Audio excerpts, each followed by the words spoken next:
कैसे हैं आप? उम्मीद करती हूँ आप बढ़िया और एकदम मज़े में होंगे, खुश होंगे और अपनी लाइफ को एंजॉय कर रहे होंगे। बिल्कुल जी, खुश रहिए, स्वस्थ रहिए, मस्त रहिए, यही जीवन जीने का आधार है। देखिए, जब हम खुश होते हैं तो हम कार्य भी निपुणता से करते हैं। तो चलिए रहते हैं खुश और बढ़ते हैं अपने अध्याय की ओर।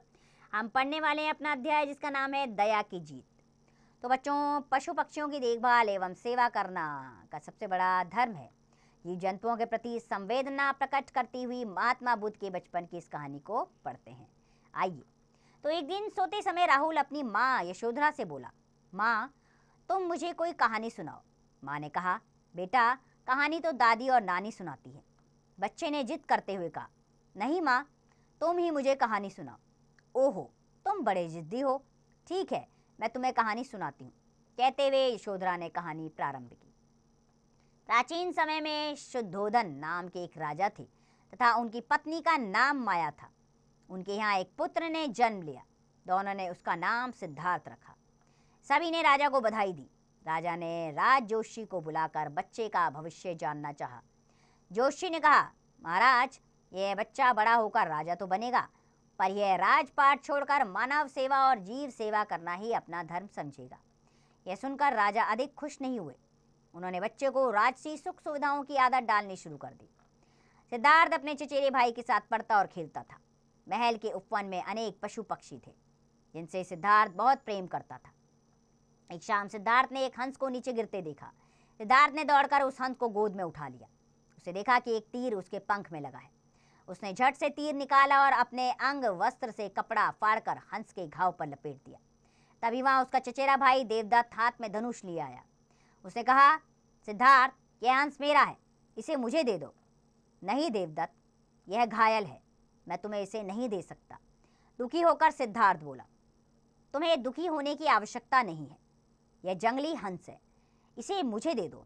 देवदत्त ने अधिकार पूर्वक कहा। उसने कहा, इस पर मुझे मेरा अधिकार है, इसलिए मुझे दे दो, पर घायल पक्षी को मैं नहीं दे सकता, इसकी रक्षा करना मेरा धर्म है। यह सुनकर देवदत्त क्रोधित होकर बोला, इसे मैंने मारा है, यह मेरा शिकार है और इस पर मेरा अधिकार है। सिद्धार्थ ने शांत भाव से उत्तर दिया, मैंने इसे बचाया है, इसलिए यह मेरा है।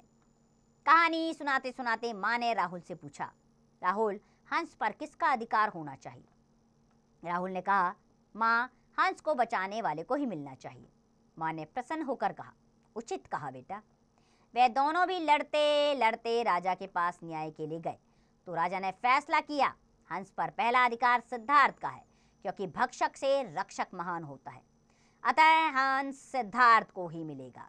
यही सिद्धार्थ बड़े होकर महात्मा बुद्ध कहलाए, जिन्होंने अपना समस्त जीवन सत्य, अहिंसा, परोपकार व मानव धन को समर्पित कर दिया।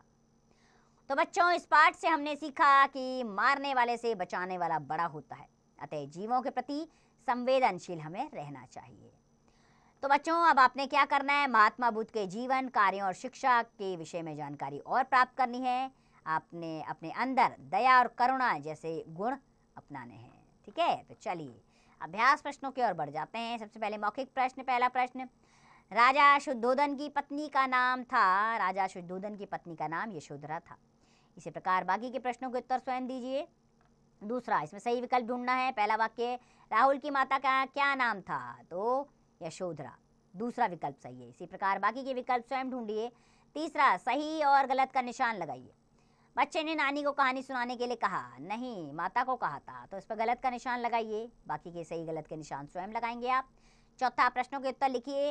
राज जोशी ने बच्चे के विषय में क्या कहा? राज जोशी ने बच्चे के विषय में कहा कि यह बड़े होकर एक महान कार्य करेगा। इसी प्रकार बाकी के प्रश्नों के उत्तर स्वयं दीजिए। कल्पना की उड़ान, अगर आपको कोई घायल पशु पक्षी मिले तो आप क्या करेंगे? अपने मित्रों से उसकी सहायता करने को कहेंगे, उसको परेशान करेंगे, उस पर कोई ध्यान नहीं देंगे, उसके जख्म पर दवाई लगाकर उसे भोजन देंगे। अब बताइए, इनमें से कौन सा कार्य करेंगे आप? उस पर निशान लगाइएगा। भाषा के बारे में पहला प्रश्न, कुछ शब्द समान अर्थ वाले लगते हैं, किंतु उनके अर्थ में सूक्ष्म अंतर होता है, यानी कि छोटा सा अंतर होता है। उन्हें एकार्थक प्रतीत होने वाले शब्द कहते हैं, जैसे कि पुत्र, अपना बेटा, और बालक, कोई भी लड़का। अब इन शब्दों से ऐसे वाक्य बनाइए जिनसे अलग अलग अर्थ स्पष्ट हो जाए। जैसे कृपा, छोटों की सहायता करना, हमें अपने से छोटों पर कृपा रखनी चाहिए। दया, किसी से सहानुभूति रखना, किसी भी गरीब पर दया रखना अच्छा काम होता है। इसी प्रकार बाकी के वाक्य के प्रयोग स्वयं कीजिए। दूसरा, दिए गए शब्दों को शब्दकोश के क्रम से लगाइए। डलिया, दिन, गमला, कोशिश, महरम। बच्चों इसमें क्या करना है आपने, शब्दकोश यानी कि जो वर्ण पहले आता है उस वर्ण को आप पहले लगाएंगे, ठीक है, क ख ग घ और अ आ इ के अनुसार। तीसरा, निम्नलिखित शब्दों के विलोम शब्द लिखिए। रक्षक का विलोम होता है भक्षक, बाकी के विलोम शब्द स्वयं लिखिए। विषय संवर्धक गतिविधियां, पशु पक्षियों के चित्र व उनसे संबंधित जानकारियां एल्बम में लगाइए। पशु पक्षियों को पालतू बनाना कितना सही है और कितना गलत, इस विषय पर वाद विवाद प्रतियोगिता का आयोजन कीजिए। बिल्कुल, बहुत अच्छा डिबेट है ये कि पशु पक्षियों को पालतू बनाना सही है या गलत।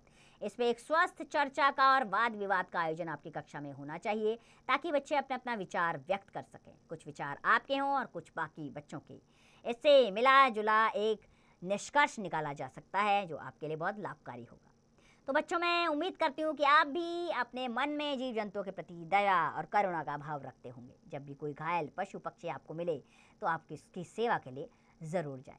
उम्मीद करती हूँ अध्याय आपको पसंद आया होगा। खुश रहिए, स्वस्थ रहिए, मस्त रहिए और इस पाठ का अभ्यास करते रहिए।